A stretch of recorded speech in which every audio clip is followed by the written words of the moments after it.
The first drop touched the earth like a long-lost love returning home. That unmistakable scent of wet soil filled the air, a mitty kikushbu, the kind that wraps around you like a memory you didn't know you still held close. It was the kind of rain that didn't just fall, it spoke. And for Ayan, standing at the edge of the college canteen roof, it said something more. This moment is about to change everything. He hadn't planned to wait. The umbrella lay forgotten in his bag, and so did the unfinished assignment. All he could focus on was the sky turning grey and the sudden hush that fell over the campus. Ayan wasn't someone who usually noticed the rain, but today, it was different. It was the first rain of the season at Pehli, Baarish, and with it came a strange kind of restlessness in his chest. On the other side of the courtyard, May, who stood with her sketchbook pressed against her chest. Her usual spot under the neem tree was now soaked, so she had taken shelter under the small tin shade outside the library. Her eyes weren't on her book this time. They were following the little ripples in the puddles,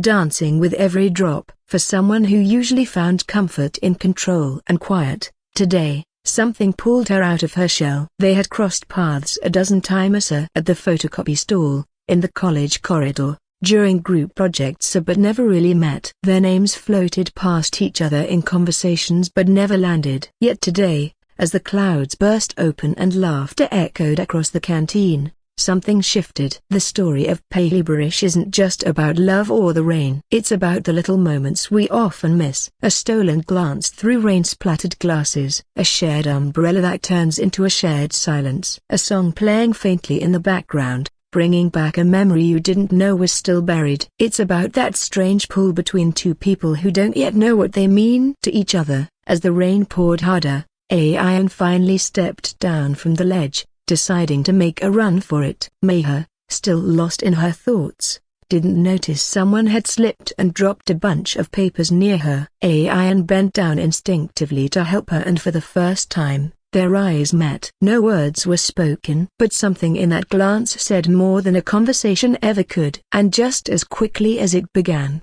the rain slowed. But what remained was the electricity in the air, and the quiet buzz between two strangers who were suddenly not so distant anymore. Was it just the magic of the season, or was this the start of something real? The first rainfall had brought them together, but what it would lead to, neither of them knew. The question hung there, unspoken, like the last drop clinging to a leaf before it finally falls. What happens when the rain stops? Or worse, what if it never comes again? Stay tuned. This is just the beginning. The silence after the rain was louder than the rain itself. Ayan stood still for a second longer than needed, clutching the half-wet papers in his hand, unsure what to say. Mayha gently took them back, her fingers brushing his just slightly enough to make him forget the chill in the air. There was something in her eyes. Not surprise, not discomfort, to broken bar, maybe curiosity. But she didn't speak. Neither did he. And before the moment could stretch too far, a group of students ran past,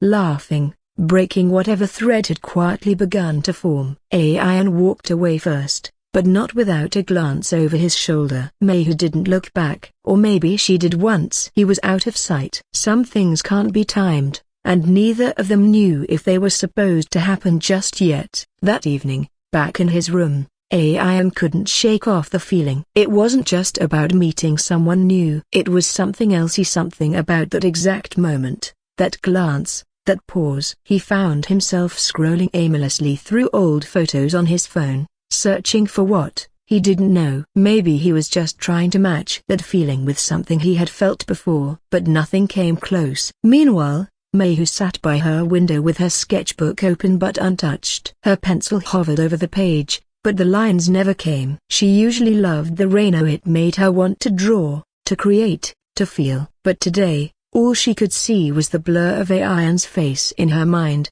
and the way time had stilled for a second when their eyes met. She wasn't someone who believed in dramatic stories or sudden turns. She liked plans, control, lists. But something about that moment didn't follow any plan. In college the next day, everything had returned to normal, or at least looked like it. The sun was back, the puddles were drying, and the campus was buzzing again. Ayan passed the canteen, trying not to look like he was looking for someone. May, who sat near the same library steps but kept her head down in her sketchbook. They didn't meet. Not yet. But the air between them had changed, and somewhere in the background, another storm was building, not in the skies, but in the spaces they were about to step into. Because sometimes the Pehli Baarish doesn't just bring rain. It brings questions. It stirs memories, and it quietly sets something in motion that neither of them are ready for. Not yet. It had been 3 days since the first rain. The sky had cleared, but something between Ayan and Meha remained cloudy, unresolved. They hadn't spoken since that brief encounter, but their paths kept overlapping in quiet, strange ways. At the library, during a group discussion, and once at the chai stall near the back gate, each time, close enough to speak, yet somehow too far. It wasn't just hesitation. It felt like they were both carrying something unspoken, something heavier than a simple hello. Ayan had his own mess to deal with. His final year project was falling behind, and he had just found out that his name had been mistakenly left off the committee's approval list.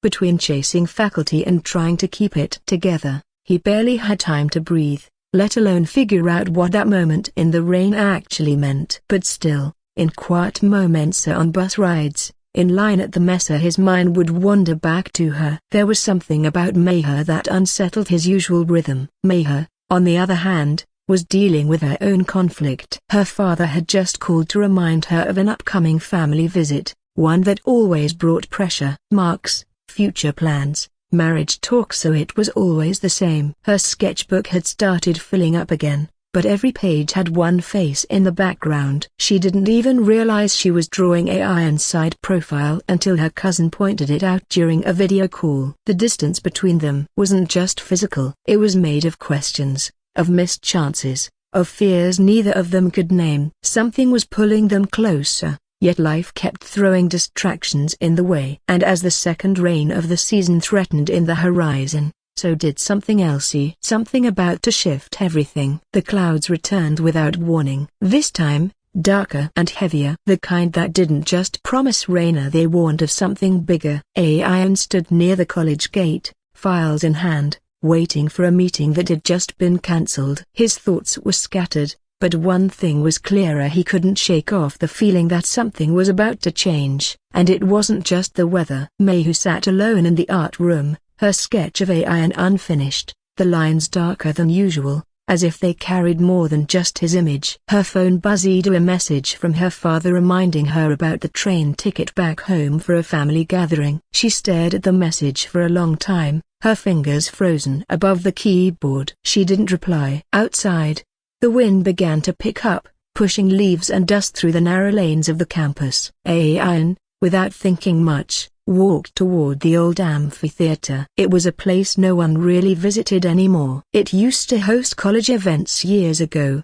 but now, it mostly stood empty. Quiet, hidden. Meha had once mentioned it in passing, how it was her favorite place during monsoons. She said the raindrops sounded different there. Closer. By the time he reached, the sky had already started breaking. A few drops fell, cold and sharp, and then, through the rustle of wind and trees, he saw her. Meha, sitting there, sketchbook open, eyes fixed on the horizon. She didn't look surprised. It was as if she knew he'd come. Neither of them spoke. The first loud crack of thunder echoed above them, and the sky opened up. The rain came down harder than before. But this time, there was no shelter, no umbrella, no distraction. Just two people, drenched, silent, and standing at the edge of something they couldn't yet name. The rain poured harder, soaking through their clothes, but neither of them moved. The silence between Ayan and Meha wasn't awkward anymore, it was charged. Something was about to be said, or done, or broken. But before either of them could speak, Meha's phone rang. She hesitated, glancing at the screen. Her hand trembled slightly as she picked it up, turned her back to Ayan, and stepped away. Ayan couldn't hear the words, but he could sense something was wrong. Her posture changed. She wasn't just quieter, she looked frozen, like she'd been hit by something unexpected. She hung up and stood still for a moment, her shoulders stiff, her sketchbook forgotten on the wet bench. When she finally turned around, her face had changed. The softness was gone, replaced by something he couldn't read. "I have to leave tonight," she said quietly, barely louder than the rain. "My dad just a broken bar. Things have changed." "What happened?" Ayan asked, stepping closer. She shook her head, clearly trying to keep her voice steady. "He's decided I should come back early. There's someone they want me to meet." "A proposal?" No discussion this time. The words hit harder than the thunder that followed. Ayan blinked, unsure if he'd heard her right. The distance he thought had been emotional suddenly became very real and final. "I thought we still had time," he said. Mayha looked at him, her eyes not angry, not sad, just tired. "So did I." For a second, it felt like the world paused again. But this time, it wasn't romantic. It was heavy. And then, just as Ayan was about to say something, Mayha's sketchbook slipped off the bench and landed open on the ground. The pages flipped wildly in the window until one stopped. A portrait of Ayan. Full page. No doubt. They both looked at it, and neither moved to pick it up. That's when Ayan's phone buzzed. One new message. It was from the professor overseeing his project. "Final decision made. You've been removed from the presentation list." "Sorry." He stared at the screen. A second storm, this time inside him. Everything was unraveling, and all at once. The rain didn't stop. Neither did the silence. Two people. Two separate storms. And no time left. Not anymore. Ayan didn't know whether to react to Mayha's words, the sketchbook, or the message from his professor. Everything felt too loud and too quiet at once. The rain kept pouring, drenching the pages of Mayha's sketch as if trying to erase what had already been said without words. She bent down slowly, picked it up, and closed the book, her hands trembling just enough for him to notice. He took a step forward. "Mirror broken bar. This can't be it." She looked at him for a long moment. "What can we do, Ayan?" "You're losing your project." "I'm being told to come home and smile for someone I don't even know." "Thesa, whatever this was, it's just not something we were given space for." "But we made space," he said, voice low. "In the rain, in glances, in silence." "Maybe we didn't say it out loud, but we both knew." She didn't argue. Instead, her eyes softened just enough to reveal the conflict behind them. The tension between choice and obligation. "If I don't go, they'll take it as rebellion," she said. "And if you don't fight for your project now,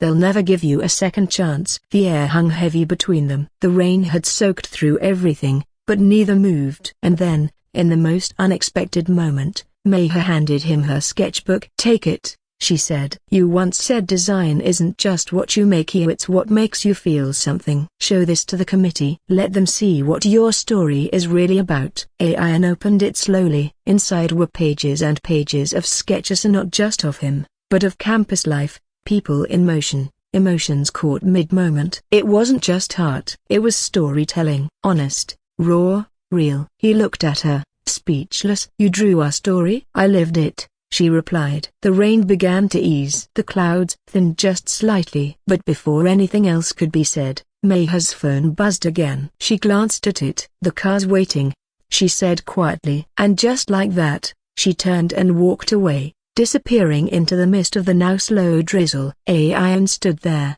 the sketchbook pressed against his chest, unsure if he'd just been handed a goodbye or the beginning of something else. That night, he sent an email with her sketches attached. No explanation, just a title, Pehli Baarish, a heartfelt journey through first rainfall. But when he checked his inbox the next morning, a reply was already waiting her with one unexpected line: "Let's talk. We may have judged your project too soon." Ayan sat in the committee room the next afternoon, the sketchbook open on the table between him and the professors. They flipped through the pages slowly, their expressions unreadable. But he didn't feel nervous anymore. Something inside him had shifted. Maybe it was the rain, maybe it was Mayha, or maybe it was finally allowing himself to fight not for grades, but for meaning. One of the professors closed the sketchbook and looked at him. "Thesa broken bar. This is real. Honest. Your concept finally breathes. It's not just about design anymore, it's about emotion, identity." Ayan nodded,